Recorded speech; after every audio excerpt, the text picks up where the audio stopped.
القتال لنجزته.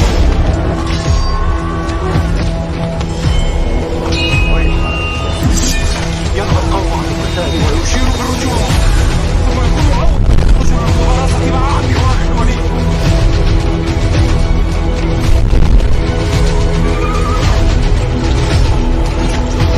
إلا تذكرة لمن يخشى، تنزيلا ممن خلق الأرض والسماوات العلى. الرحمن على العرش استوى.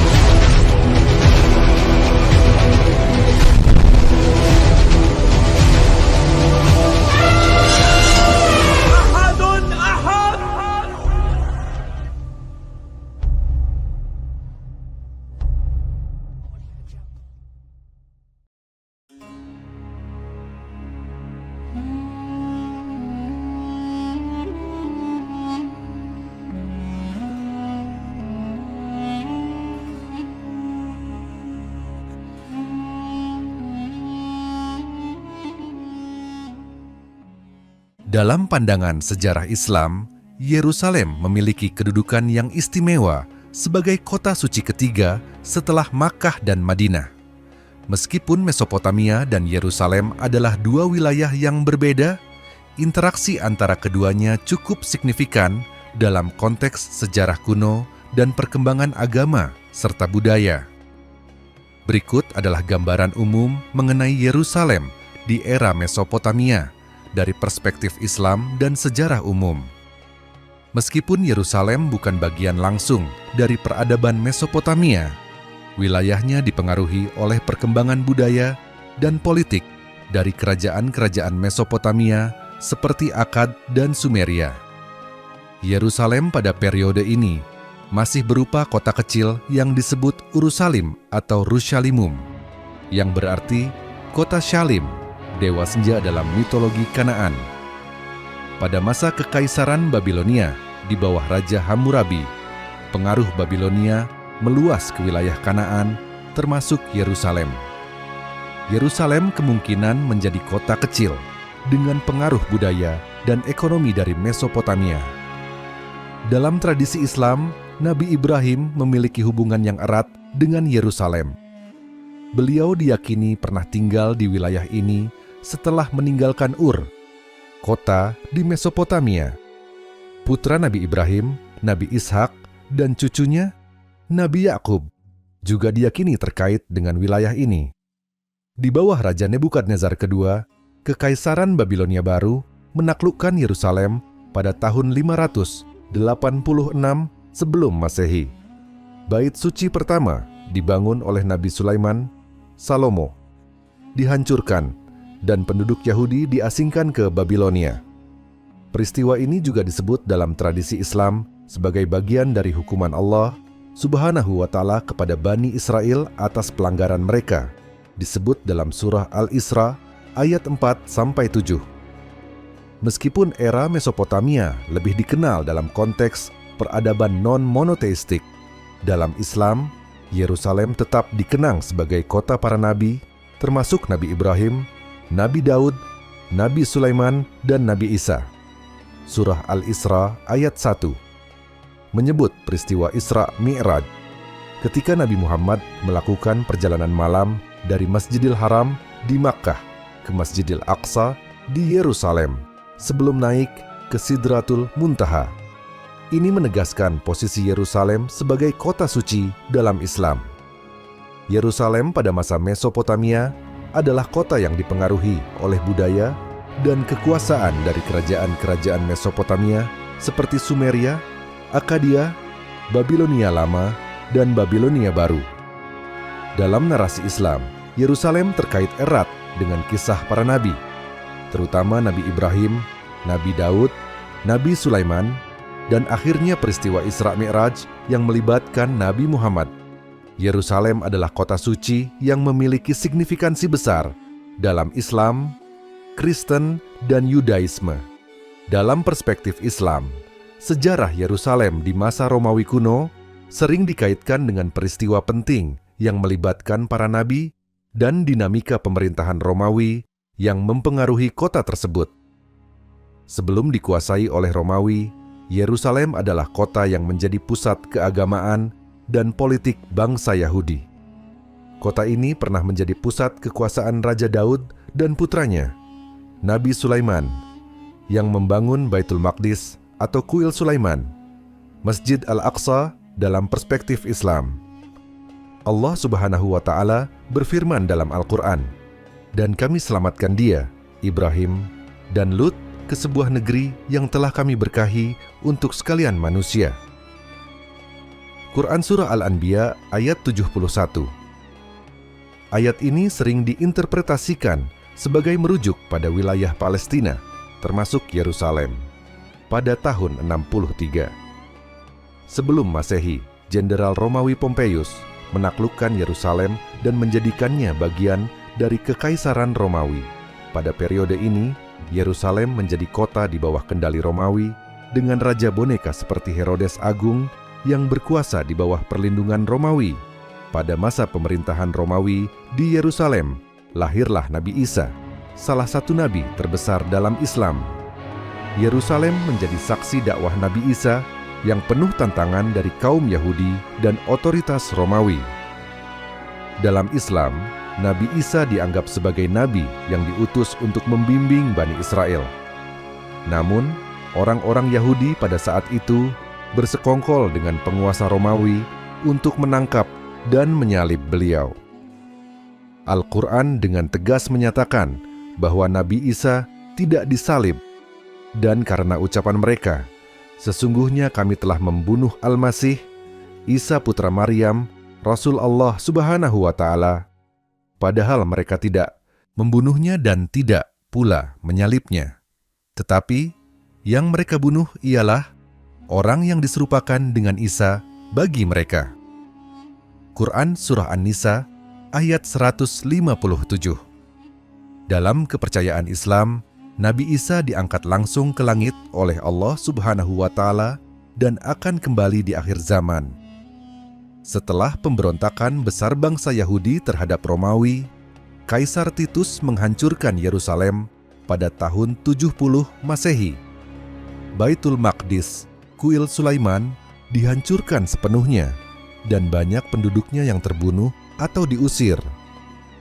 Kota Yerusalem menjadi reruntuhan. Banyak orang Yahudi yang diusir dari kota tersebut. Kota itu perlahan kehilangan statusnya sebagai pusat agama dan lebih difokuskan sebagai wilayah administratif Romawi. Setelah pembagian Kekaisaran Romawi menjadi barat dan timur, Yerusalem menjadi bagian dari Kekaisaran Bizantium, Romawi Timur. Kaisar Konstantinus Agung mengadopsi Kristen sebagai agama resmi, dan Yerusalem berkembang menjadi kota Kristen yang penting. Dibangun gereja Makam Kudus, Church of the Holy Sepulchre, di tempat yang diyakini sebagai lokasi penyaliban dan kebangkitan Yesus menurut kepercayaan Kristen. Surah Al-Isra ayat 4-7 menggambarkan peristiwa-peristiwa penting dalam sejarah Bani Israel, termasuk kehancuran mereka akibat perbuatan mereka sendiri. Dan kami tetapkan terhadap Bani Israel dalam kitab itu, "Sesungguhnya kamu akan membuat kerusakan di muka bumi ini 2 kali dan pasti kamu akan menyombongkan diri dengan kesombongan yang besar." Quran Surah Al-Isra ayat 4. Banyak ulama menafsirkan ayat ini sebagai merujuk pada kehancuran pertama Baitul Maqdis oleh Nebukadnezar dan yang kedua oleh Romawi. Pada masa Kekaisaran Romawi Timur, Islam muncul di Jazirah Arab pada abad ke-7. Setelah wafatnya Nabi Muhammad pada masa Khalifah Umar bin Khattab, Yerusalem dibebaskan dari Bizantium pada tahun 638 Masehi. Khalifah Umar bin Khattab datang langsung ke Yerusalem dan menerima kunci kota dengan damai dari Patriark Sophronius. Umar menjamin keselamatan semua penduduk Yerusalem, baik Muslim, Kristen, maupun Yahudi. Dibangunlah Masjid Al-Aqsa di lokasi suci yang dikenal sebagai Haram Al-Sharif. Yerusalem pada masa Romawi kuno mengalami berbagai periode penting yang memengaruhi perkembangan spiritual dan politik kota tersebut. Dalam perspektif Islam, kota ini adalah tempat di mana banyak nabi diutus, termasuk Nabi Isa alaihissalam, dan menjadi titik awal bagi perjalanan Isra dan Mi'raj Nabi Muhammad. Peristiwa-peristiwa dalam sejarah Romawi di Yerusalem memperkuat posisi kota ini sebagai tempat suci dalam Islam hingga hari ini. Yerusalem memiliki tempat yang istimewa dalam sejarah Islam, terutama pada masa pemerintahan Khalifah Umar bin Khattab. Berikut adalah ringkasan sejarah Yerusalem di masa Umar bin Khattab menurut versi Islam. Setelah wafatnya Nabi Muhammad, kekhalifahan Rasyidin melanjutkan penyebaran Islam di bawah kepemimpinan Abu Bakar As-Siddiq dan kemudian Umar bin Khattab. Pada masa Umar, kekuasaan Islam meluas dengan cepat, termasuk ke wilayah Syam, Suriah, Palestina, dan Yordania modern, yang saat itu berada di bawah Kekaisaran Bizantium Romawi Timur. Yerusalem adalah kota suci bagi umat Islam karena peristiwa Isra Mi'raj, di mana Nabi Muhammad melakukan perjalanan malam ke Masjid Al-Aqsa sebelum naik ke langit. Karena signifikansi religius ini, Yerusalem menjadi salah satu tujuan utama penaklukan. Pasukan Muslim yang dipimpin oleh Panglima Abu Ubaidah bin Jarrah mengepung Yerusalem setelah menguasai kota-kota penting lainnya di Syam, seperti Damaskus dan Homs. Penduduk Yerusalem yang mayoritas beragama Kristen dan dipimpin oleh Patriark Sophronius akhirnya setuju untuk menyerahkan kota tersebut dengan syarat Khalifah Umar bin Khattab sendiri datang untuk menerima penyerahan kota. Umar bin Khattab menerima permintaan itu dan berangkat dari Madinah ke Yerusalem. Dengan kesederhanaan yang luar biasa, hanya ditemani oleh seorang pelayan dan satu unta yang mereka tunggangi bergantian. Umar tiba di Yerusalem dengan pakaian sederhana, tanpa kemewahan atau pasukan besar. Patriark Sophronius menyerahkan kunci kota kepada Umar di gereja Makam Kudus. Umar kemudian memberikan piagam Umar Al-Uhdah Al-Umariyah yang menjamin perlindungan bagi penduduk Kristen dan hak-hak mereka untuk beribadah, serta melarang pengambil alihan gereja oleh umat Islam. Isi piagam Umar antara lain: jaminan keamanan bagi penduduk Yerusalem, perlindungan terhadap tempat ibadah Kristen, larangan memaksa penduduk memeluk Islam. Umar bin Khattab meminta ditunjukkan lokasi Masjid Al-Aqsa yang saat itu dipenuhi dengan reruntuhan dan sampah karena diabaikan oleh Bizantium. Umar sendiri membantu membersihkan area tersebut bersama pasukan Muslim. Di lokasi tersebut, Umar mendirikan tempat salat sederhana yang kelak berkembang menjadi Masjid Al-Aqsa yang kita kenal sekarang. Penaklukan Yerusalem oleh Umar bin Khattab menjadi simbol toleransi dalam Islam. Perjanjian Umar dijadikan model dalam perlindungan hak-hak non-Muslim di wilayah kekuasaan Islam. Yerusalem tetap menjadi kota suci ketiga bagi umat Islam setelah Mekkah dan Madinah. Penaklukan Yerusalem oleh Umar bin Khattab bukan hanya kemenangan militer, tetapi juga kemenangan dalam nilai-nilai kemanusiaan, keadilan, dan toleransi beragama. Hal ini menunjukkan bagaimana kepemimpinan Umar bin Khattab mampu menciptakan harmoni di kota suci yang menjadi pusat tiga agama besar: Islam, Kristen, dan Yahudi. Setelah penaklukan Yerusalem oleh pasukan Muslim di bawah pimpinan Khalifah Umar bin Khattab pada tahun 637 Masehi, kota suci ini menjadi bagian penting dari dunia Islam. Dinasti Umayyah memainkan peran kunci dalam memperkuat status Yerusalem sebagai kota suci Islam. Pada masa Khalifah Umar bin Khattab, Yerusalem ditaklukkan dengan perjanjian damai yang dikenal sebagai Perjanjian Aelia. Umar menghormati tempat-tempat suci umat Kristen dan Yahudi, serta menjamin kebebasan beribadah. Lokasi Masjid Al-Aqsa diidentifikasi sebagai tempat di mana Nabi Muhammad melakukan Isra dan Mi'raj. Khalifah Abd al-Malik bin Marwan, pemimpin dinasti Umayyah, memainkan peran penting dalam pembangunan monumen besar di Yerusalem. Dibangun pada tahun 691 Masehi, Kubah Syakrah merupakan salah satu simbol paling ikonik Yerusalem. Tempat ini diyakini sebagai lokasi batu suci, Syakrah, tempat Nabi Muhammad melakukan Mi'raj ke langit. Arsitektur bangunan ini menggabungkan seni Bizantium dengan gaya Islami awal. Kompleks Masjid Al-Aqsa diperluas dan diperindah oleh para khalifah Umayyah, menjadi salah satu pusat keagamaan dan intelektual di wilayah tersebut. Tempat ini menjadi situs penting bagi umat Islam sebagai bagian dari 3 masjid suci, Masjidil Haram, Masjid Nabawi, dan Masjid Al-Aqsa. Al-Quran menyebutkan Yerusalem secara tidak langsung dalam surah Al-Isra ayat 1. Maha suci Allah Subhanahu wa Ta'ala yang telah memperjalankan hambanya pada suatu malam dari Masjidil Haram ke Masjidil Aqsa yang telah kami berkahi sekelilingnya.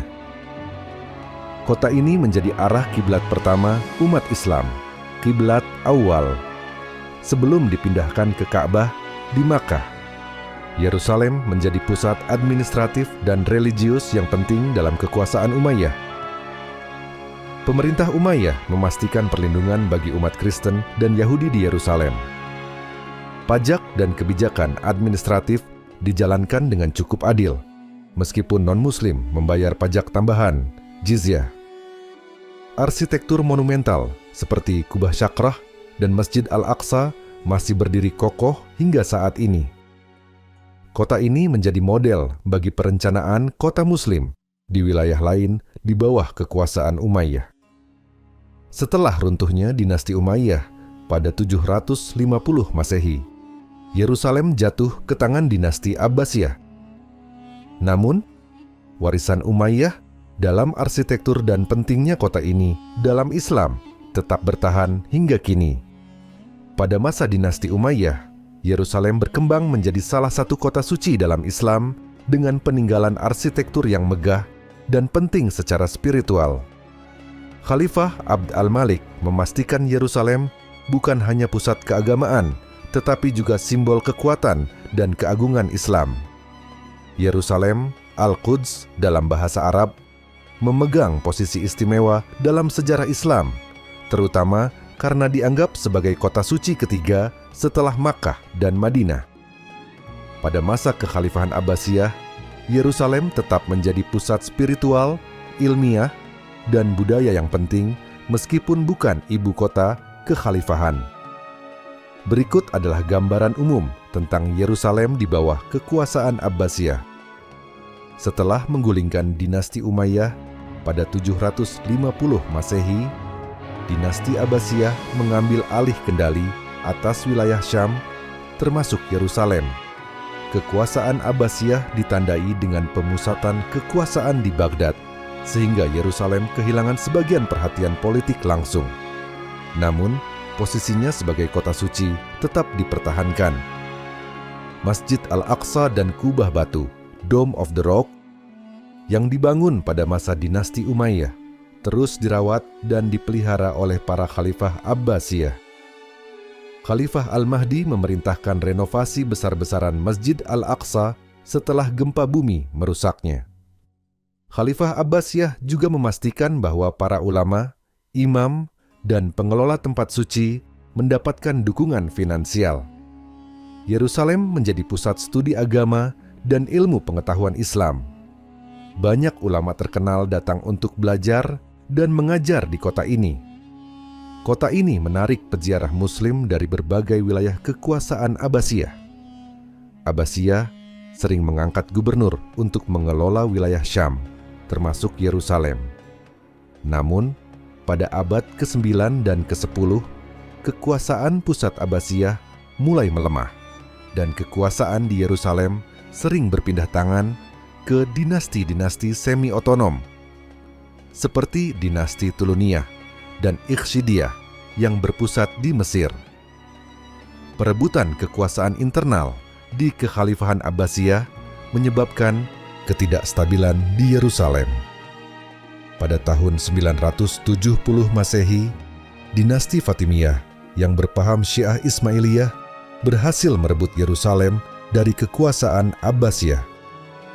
Meskipun kekuasaan Abbasiyah atas Yerusalem sempat dipulihkan sesekali, kota ini lebih sering berada di bawah kendali dinasti-dinasti yang lebih kuat di kawasan tersebut. Abbasiyah tetap memandang Yerusalem sebagai bagian penting dari warisan Islam. Perjalanan suci, ziarah ke Yerusalem tetap populer di kalangan umat Muslim selama era Abbasiyah. Pada abad ke-11, Yerusalem jatuh ke tangan tentara salib selama Perang Salib Pertama. Meskipun Kekhalifahan Abbasiyah masih ada, pengaruh politik mereka di Yerusalem sudah sangat lemah dan lebih bersifat simbolis. Di bawah kekuasaan Abbasiyah, Yerusalem mengalami masa stabilitas dan kemajuan spiritual meskipun perhatian politik terpusat di Baghdad.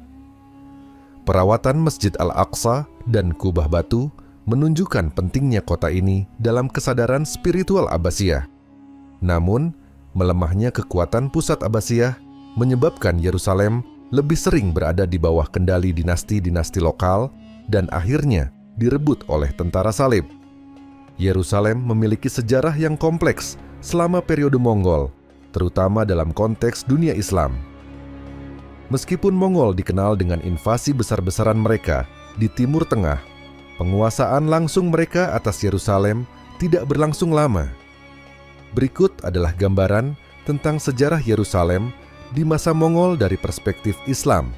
Pada abad ke-13, Kekaisaran Mongol di bawah kepemimpinan Genghis Khan dan penerusnya mulai menaklukkan wilayah di Asia Tengah dan Timur Tengah.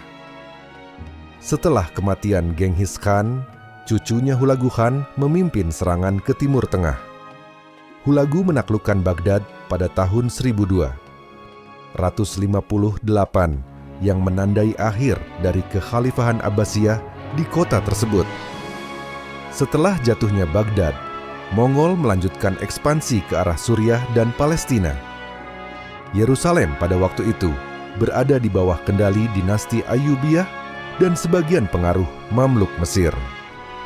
Pada tahun 1260, pasukan Mongol di bawah pimpinan Kitbuka, seorang jenderal Kristen Nestorian yang melayani Hulagu Khan, menduduki Yerusalem. Namun, kekuasaan Mongol di Yerusalem singkat karena fokus utama mereka adalah Mesir. Pada tahun yang sama, pasukan Mamluk di bawah komando Sultan Qutus dan jenderalnya Baibars bertempur melawan Mongol di pertempuran Ain Jalut dekat Nazaret. Mamluk berhasil mengalahkan Mongol dalam pertempuran ini, yang menjadi salah satu kekalahan paling signifikan bagi Mongol di Timur Tengah.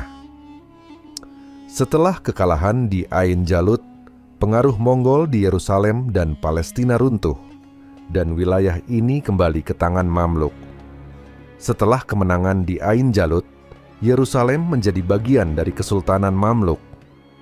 Mamluk memperkuat kendali mereka atas kota suci tersebut dan melanjutkan peran mereka sebagai pelindung situs-situs suci Islam, termasuk Masjid Al-Aqsa dan Dome of the Rock. Yerusalem tetap berada di bawah kendali Mamluk hingga datangnya Kesultanan Utsmaniyah pada awal abad ke-16. Dalam narasi Islam, Mongol seringkali digambarkan sebagai simbol kekacauan dan kehancuran karena penghancuran Baghdad dan tindakan mereka terhadap populasi Muslim.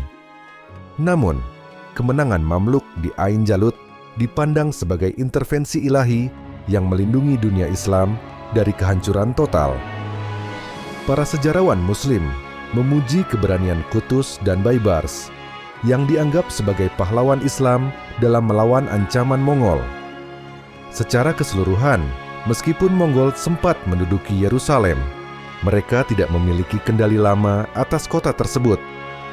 Kemenangan Mamluk di pertempuran Ain Jalut memastikan bahwa Yerusalem tetap berada dalam kendali kekuatan Muslim hingga berabad-abad berikutnya. Yerusalem memiliki posisi istimewa dalam sejarah Islam, khususnya pada masa kekuasaan dinasti Ayyubiyah yang didirikan oleh Salahuddin Al-Ayyubi Saladin. Periode ini ditandai oleh upaya untuk merebut Yerusalem dari tangan tentara salib dan memulihkan kota suci tersebut di bawah pemerintahan Muslim. Setelah Perang Salib Pertama, Yerusalem jatuh ke tangan tentara salib Eropa. Kota ini kemudian menjadi ibu kota kerajaan Yerusalem Latin selama hampir 88 tahun. Keadaan ini memicu kemarahan umat Islam di seluruh dunia. Salahuddin Al-Ayyubi, seorang pemimpin Muslim Kurdi yang menjadi Sultan Mesir dan Suriah, menyatukan dunia Muslim yang terpecah-pecah untuk menghadapi tentara salib. Ia dikenal sebagai pemimpin yang adil, berjiwa ksatria, dan penuh toleransi. Pada tahun 1187, Salahuddin berhasil mengalahkan pasukan tentara salib dalam pertempuran Hittin di dekat Danau Tiberias. Kemenangan ini membuka jalan bagi pasukan Muslim untuk merebut kembali Yerusalem. Faktor kemenangan: Salahuddin, persatuan antara kekuatan Muslim, strategi militer yang cerdas, semangat jihad di kalangan prajurit Muslim.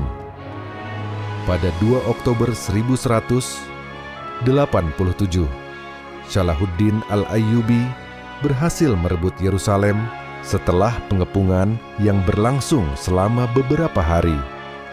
Tidak seperti penaklukan Yerusalem oleh tentara salib yang diwarnai dengan pembantaian, Salahuddin menunjukkan kemurahan hati yang luar biasa. Penduduk Kristen yang ingin meninggalkan kota diberi izin pergi dengan aman. Tempat-tempat suci, seperti Gereja Makam Kudus, dilindungi. Masjid Al-Aqsa dan Kubah Syahrah dipulihkan fungsinya sebagai tempat ibadah umat Islam. Yerusalem kembali menjadi pusat penting peradaban Islam dan kota suci bagi 3 agama Abrahamik: Islam, Kristen, dan Yahudi. Keberhasilan Salahuddin memicu Perang Salib ketiga, yang dipimpin oleh Richard I, singa hati dari Inggris.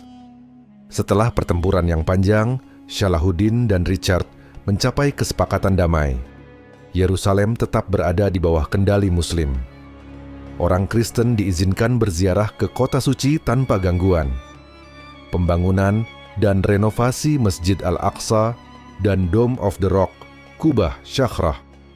Sistem administrasi dan toleransi beragama yang kuat diterapkan di kota tersebut. Yerusalem menjadi simbol kejayaan peradaban Islam dan teladan kepemimpinan yang adil di bawah Salahuddin Al-Ayyubi. Setelah wafatnya Salahuddin pada tahun 1193 Masehi, dinasti Ayyubiyah tetap menguasai Yerusalem untuk beberapa dekade berikutnya. Namun, dinasti ini mulai melemah karena persaingan internal dan tekanan dari Mamluk dan tentara salib.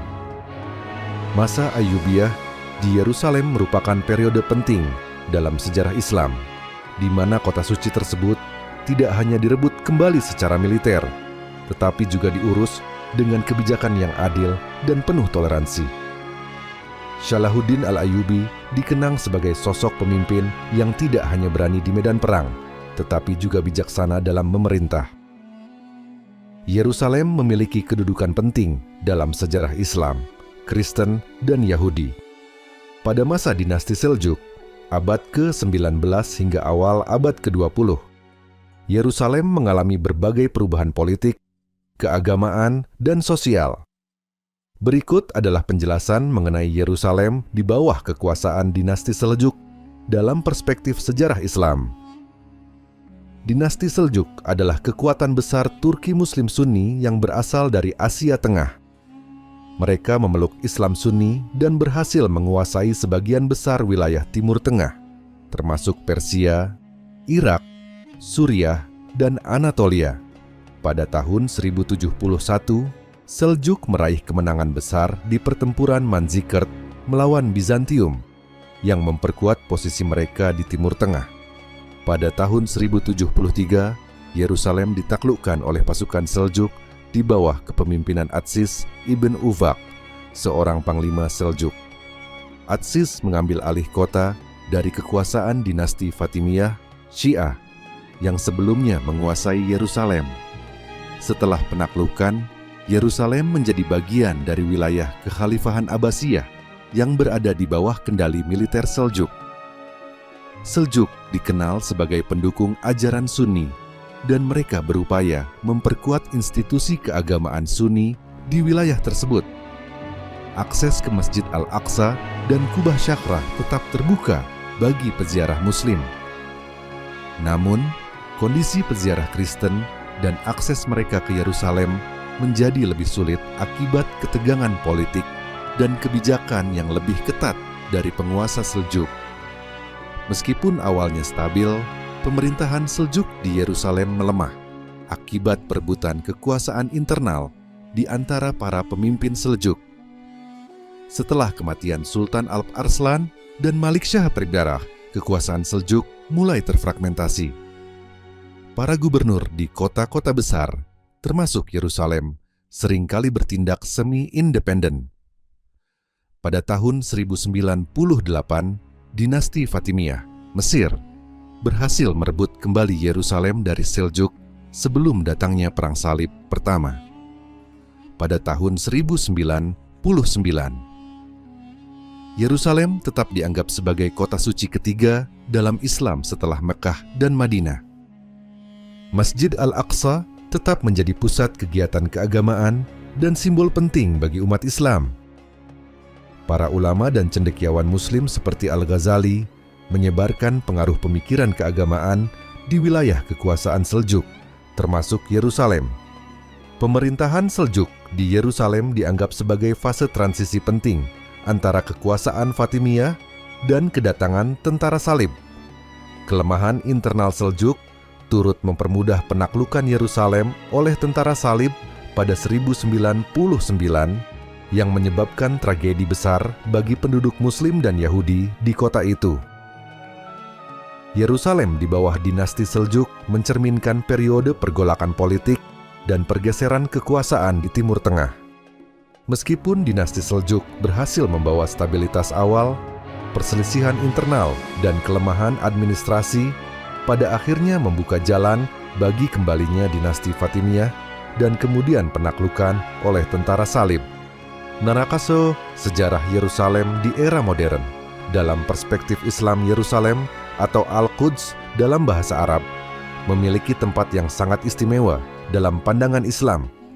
Kota ini dianggap sebagai salah satu dari 3 kota suci dalam Islam, selain Mekah dan Madinah. Berikut adalah gambaran sejarah Yerusalem di era modern dari perspektif Islam. Yerusalem berada di bawah kekuasaan Kesultanan Utsmaniyah selama lebih dari 400 tahun. Di bawah pemerintahan Utsmaniyah, umat Islam, Kristen, dan Yahudi diizinkan untuk mempraktikkan agama mereka dengan kebebasan relatif. Sultan Sulaiman Al-Qanuni, Sulaiman yang Agung, memerintahkan pembangunan kembali tembok kota tua Yerusalem yang masih berdiri hingga hari ini. Yerusalem menjadi pusat spiritual dan tempat ziarah bagi umat Islam, terutama karena keberadaan Masjid Al-Aqsa dan Dome of the Rock, Kubah Syakrah. Setelah kekalahan Kesultanan Utsmaniyah dalam Perang Dunia I, Inggris mengambil kendali atas Palestina melalui mandat Palestina yang diberikan oleh Liga Bangsa-Bangsa.